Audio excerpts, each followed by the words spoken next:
Hello, my name is Tom Burke. I'm a trade unionist and an anti-war activist, as well as the organization secretary for the Freedom Road Socialist organization here in the United States of America.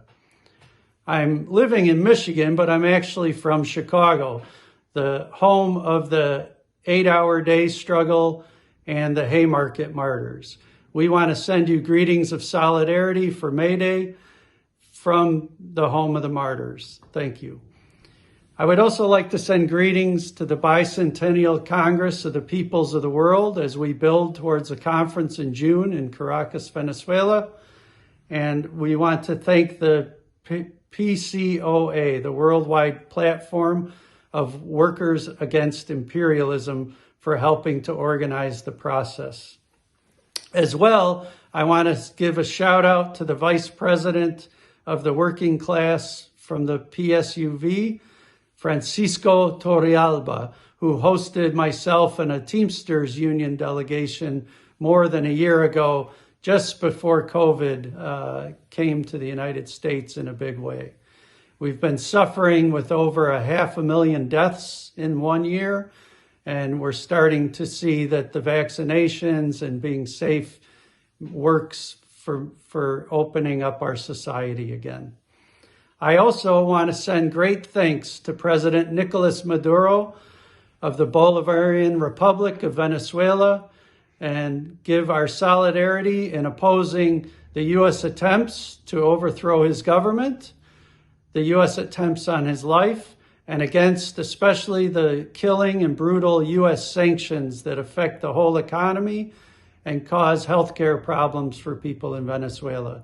The U.S., whether it's under President Trump or President Biden, seems to have the same policy against the people of Venezuela, just as they do against the blockade with Cuba. So we stand in solidarity with your movements against U.S. imperialism. I would like to make some proposals. We were part of the regional meetings on April 14th with the Caribbean and North America with 40 leaders from 7 different countries to discuss proposals of what we could do to work together in solidarity between unions, movements, and leftist political parties. One of the ideas that we have from the United States is to send a delegation as part of the PCOA that will tour Venezuela and see up front and close what the conditions are for the working class and other people in your country.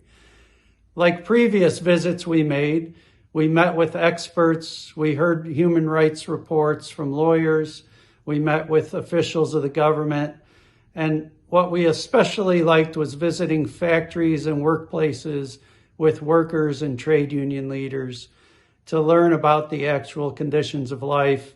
And we get to see workplaces where workers decide what's happening and how production proceeds.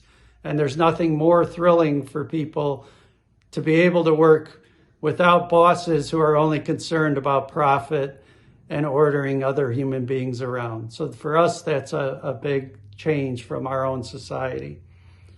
We also would like to propose that since we know the United States has used our unions to go to other countries and interfere in the labor movements, including in Venezuela, where the State Department helped to fund a coup attempt against the glorious President Chavez, we would like to propose a reverse policy where Venezuela and the Bolivarian Revolution send labor attaches to your embassies around the world, including to the UN in New York City, so we can begin to build ties between the union movements and other progressive social movements and the people in Venezuela, so we can do mutual support and build solidarity together.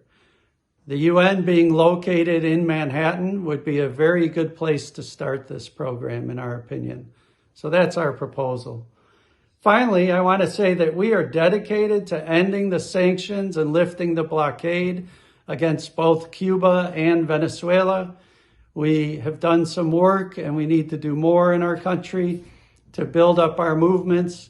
And we appreciate that you have allowed us to participate and end the isolation we often feel being in the belly of the beast.